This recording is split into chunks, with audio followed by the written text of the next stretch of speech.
5 is taking you inside the world of iGaming. Online gambling was recently legalized in New Jersey, but has it been worth the gamble? So in tonight's Fox Doc, Sharon Crowley talks to the key players on both sides of this issue.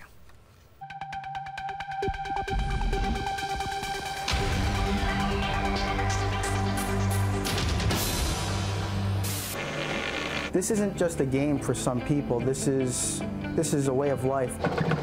I like being able to play the game of poker, and I like being able to do it from the comfort of my house. In the internet world, it's much different. If you have an iPhone or laptop, whatever you want to use, we can hook you up really quick.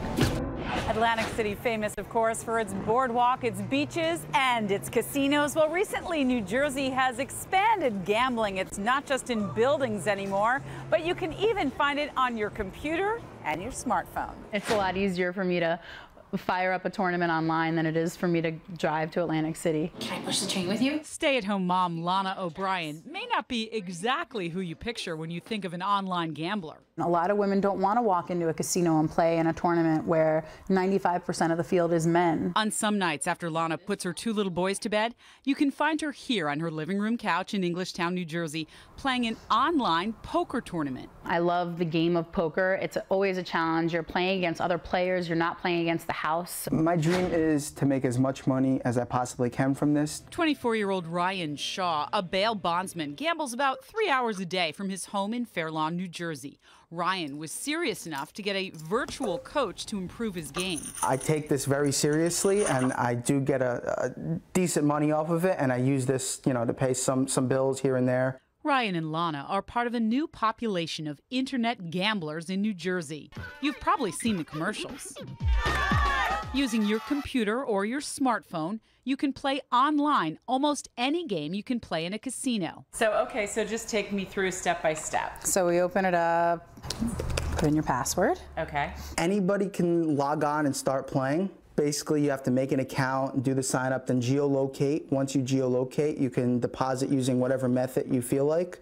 You have to be in New Jersey. A multi-table tournament, there's no cap on the number of people who can register generally, so you can have 500 people in a tournament, you could have 30 people in a tournament. I'm playing in a 10 NL game. This is micro stakes. I have $10 behind me. These are people who are already playing, so now I sat down right there. Just gonna check. There's no reason really to play this hand right now. In February of 2013, New Jersey Governor Chris Christie signed the law making New Jersey the 3rd state to have online gambling. A potential new revenue source. Gamblers more interested in playing from a smartphone or a tablet than going to an actual casino. And by November 26 of 2013, internet gambling in the Garden State was up and running. Some casino operators were originally a little hesitant about getting into the online gaming business, fearing it would take customers away from their casinos. Internet gambling is helping. There's more revenue stream coming to Atlantic City and to our individual casinos through online gaming. Steve Callender is the general manager of the Tropicana Casino, and now the Tropicana is in the online gaming business too. While Steve is optimistic, more than 8 months after New Jersey legalized online gambling, revenues have fallen far below expectations. New Jersey officials initially predicted legal online gambling would boost state tax revenues by a whopping $180 million this year. But by the end of July, the state took in a meager $10.7 million in tax revenue from online gambling. And what's more, land-based casinos are having financial troubles. Showboat is closing next month, and Trump Plaza is closing in September. Revel has filed a second time for bankruptcy protection. Actually, Tropicana has been doing very, very well in the last year, and the online numbers, even though they're not what everybody had hoped or expected that they would be, I'm okay with them. It's still in its infancy, and I think you have to give it some time. Every single machine that you've seen here is a representative sample of what's on the casino floor today. New Jersey's Division of Gaming Enforcement is responsible for, among other things, catching cheaters in casinos or online. The agency gave us an exclusive look inside its command center, the so-called slot lab, in an office building just blocks from the casinos in Atlantic City. Any iGamers out there been able to hack into the systems? Now, again, nothing to report. from a regulatory perspective, things are going very, very well, and we continue to get better as an organization here. We improve regulations, focus on process, get the product out. Exact replicas of every machine in a casino and every online game first come here. If you try to cheat or the casino has something rigged, these gaming cops will know. They literally play games all day, roulette, slot machines, or virtual poker, looking for patterns that would raise suspicions. And what do you do with iGaming? In the internet world, it's much different. There's no physical device to monitor. We use virtual monitoring, and we use very similar techniques.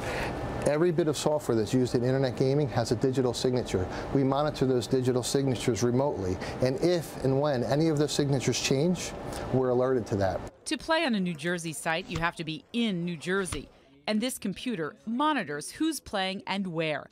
Blue dots show where someone is playing legally, and red dots represent a would-be cheater, like this one in Pennsylvania, blocked by the system as our camera rolled. There have been reports that say, for example, #1, that the highest town in terms of action on the internet is Hoboken. And I think it's more than coincidence that Hoboken is just over the border. Somebody comes through that Holland Tunnel from New York and can play. It's been 17 years since former gambling addict Jeff Beck placed a bet.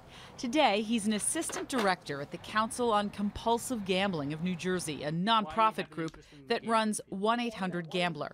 That's a 24/7 confidential hotline. I've gotten calls from people saying, I go to the casino once a month, no problem. But when it's in my home and it's so convenient, I find myself playing more and more. The council says it's not taking a side, instead just raising concerns. You wake up in the morning at 2 o'clock, you can't sleep, you decide you want to play blackjack. You don't have to get in your car and drive an hour and a half. It's 5 steps to your computer, to your smartphone. The anonymity about it, that nobody is watching. You can play in your birthday suit. The council backed a move by the state that expanded its so-called gambling self-exclusion list to the internet. The list itself is posted online.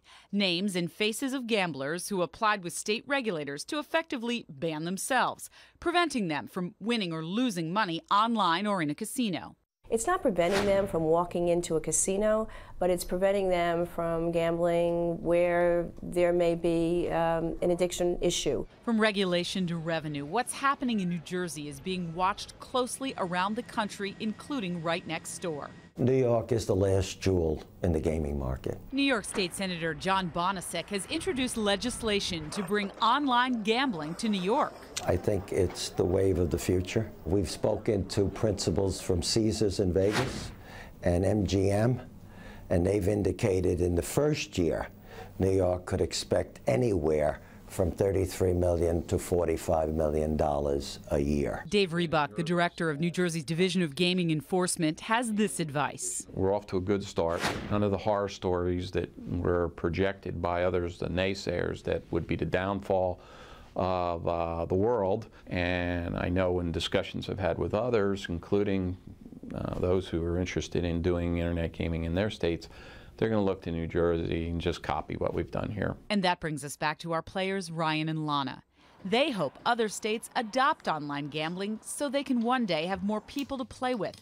They're not worried about pitfalls that iGaming may bring. We live in New Jersey. There's casinos throughout Atlantic City. If someone has an addiction and they want to play a game, they're going to play it regardless of whether it's in their home or not. I think it's going to be like a brush fire. I think poker is going to spread. I think iGaming as a whole is going to spread. All right, you might be wondering, as for New York, following New Jersey's lead one day, greenlighting online gambling, we did reach out to Governor Cuomo's office, and that office told us they're continuing to explore the possibility of online gambling as the industry evolves. So we'll wait and see how profitable it is for both New Jersey. Probably New York is watching that as well. Well, clearly that's what New York is looking at. I mean, yeah. New Jersey had somewhat of a disappointment. What's the deal? What's the problem? I think what are they it's gonna do? early in the game, and that's what, you know, now I'm speaking like one of the New Jersey lawmakers that I interviewed, but I think they are okay. They were ever getting their feet wet. It's a slow rollout, and I think they're hopeful that in the future it's really going to be very profitable in New Jersey and that the rest of the country will be watching. Yeah, because like that woman said, or that man said, you could play in your underwear. Yeah, your birthday suit, right? Exactly. Thanks, Sharon. Very interesting.